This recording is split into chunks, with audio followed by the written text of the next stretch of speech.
how the two-party system is ruining America.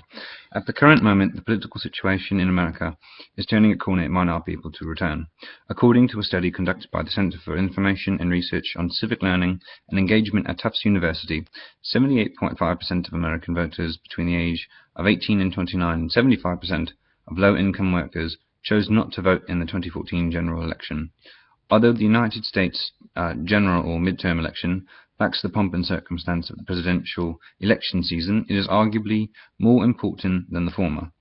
This election decides the style and leadership and political direction of local, municipal and state governments for the next 4 years. With such staggering statistics of low voter turnout in the two demographic categories, which have more or less indicated the future outlook of the nation, the situation has become quite worrisome, to say the least. The sad state of affairs highlighted by the statistics put forth by Tufts University indicates widespread frustration with the current two-party system that has come to define the American political sphere. Gearing up for the 2016 presidential race, the power players of the Democratic and Republican Party seek to rally their constituents and capitalize on the political schism more than ever before. Many citizens even fear a dynastic race between two of the most popular political families of the modern era, the House of Bush and the House of Clinton. This fear is becoming all too realistic on account of three main factors.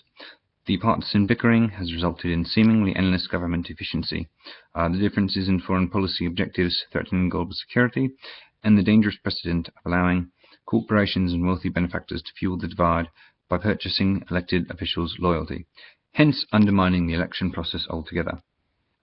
My credibility to discuss the information in a professional and intelligent manner of presentation stems from my personal interest in the American political system and from the position of my major, of which I am studying international relations and diplomacy, where an in-depth knowledge of the world's political systems is essential for understanding how each country operates in both the domestic and global level.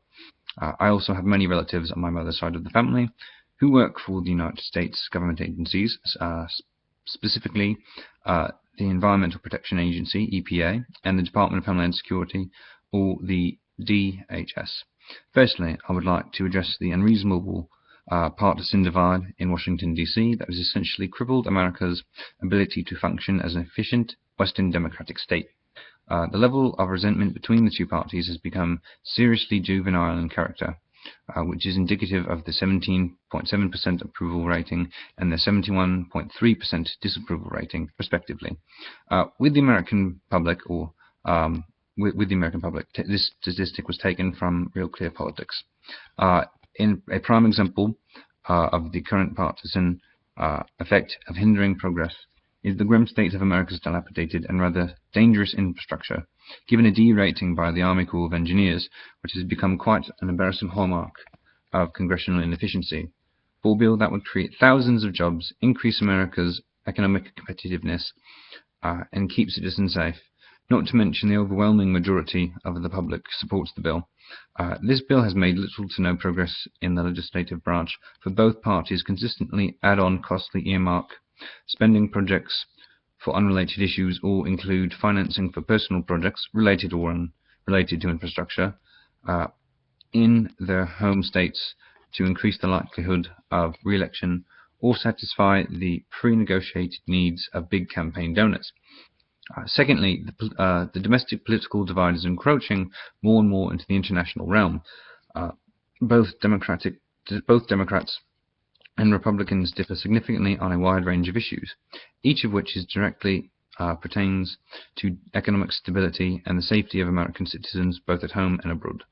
Surely the world cannot afford to have the current reigning hegemon to be indecisive or divided on issues, with the current state of global affairs being quite dismal indeed. A prime example of such interference is the Republican lawmakers' recent decision to invite the current president of Israel, Bibi or Benjamin Netanyahu, to directly address Congress without notifying President Obama firstly.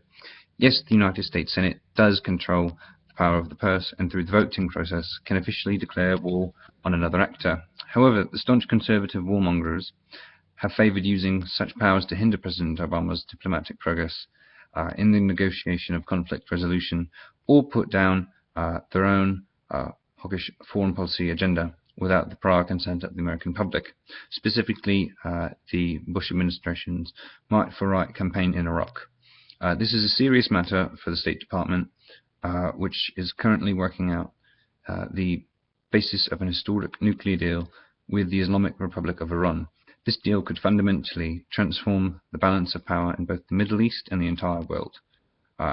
As the 2016 election season grows near, there will be a mounting concern over the obscene amount of influence corporations and wealthy benefactors have gained in the political process.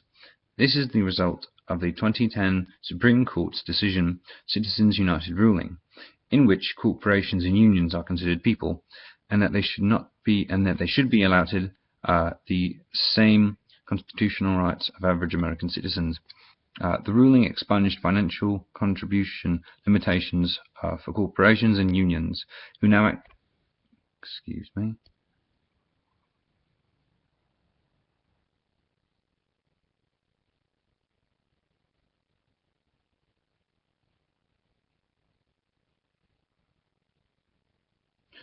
in which corporations and unions are considered people, and that they should be allotted the same constitutional rights of average American citizens. The ruling expunged financial contribution limitations for corporations and unions who now exercise the right of free speech through anonymous monetary donations. The process is implemented through direct, massive lobbying efforts in state houses across the nation and via institutions known as super PACs or political action committees. The amount of money invested in politics fuels the political and economic divisions of America and ultimately risks undermining the centuries-old legacy of its democratic system of government. In mid-January 2015, journalist Nicholas Confessor of the New York Times wrote a piece titled "Koch brothers' budget of $889 million for the 26 election is on par with both sides' spending." In his article, Confessor was quick to acknowledge the sheer insanity of the estimated Koch brothers' budget. Koch Industries is currently the second largest privately held firm in America. The company reports an estimated annual revenue of over $180 billion in US currency. This steady stream of income has given the Koch brothers a combined net worth of over $80.6 billion. This would make the proposed campaign contribution budget of $889 million for the next presidential election cycle less than 1% of the total capital. This amount of money spent on political contributions as a means of projecting their influence would essentially equate to the status of a third political party. Yet for the billion and mega donors, this is an ungodly amount of cash, and it is mere play money.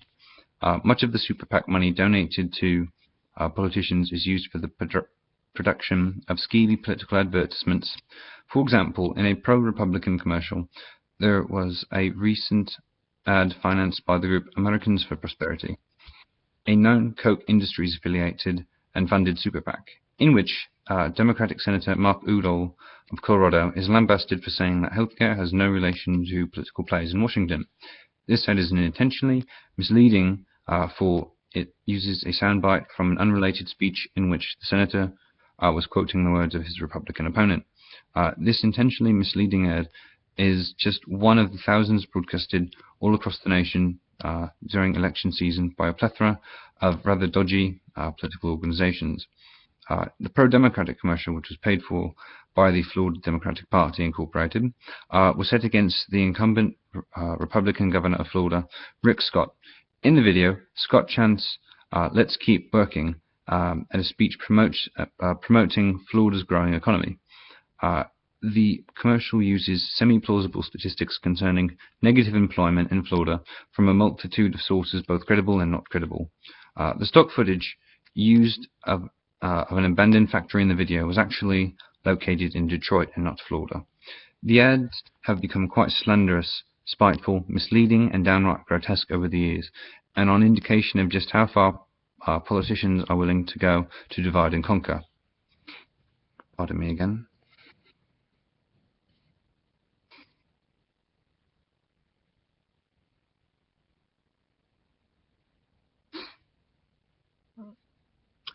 In conclusion, with all the information presented above, the case for America's two-party system destroying the nation really makes itself. If such issues are not solved in a prompt and timely manner, then not only will the American public suffer, but the majority of the world will suffer along with them. This is a serious issue that all Americans must care about because it's their country, and there is a substantial risk that they will lose control of their beloved nation. If the current situation continues its current path any further, in the next election cycle, Americans have a choice. Will the status quo ensue, allowing the opinion of Americans to continue marching its way into irrelevance, or will there be a dramatic stance made in opposition? If something is to be done, it must be done sooner than later. Thank you.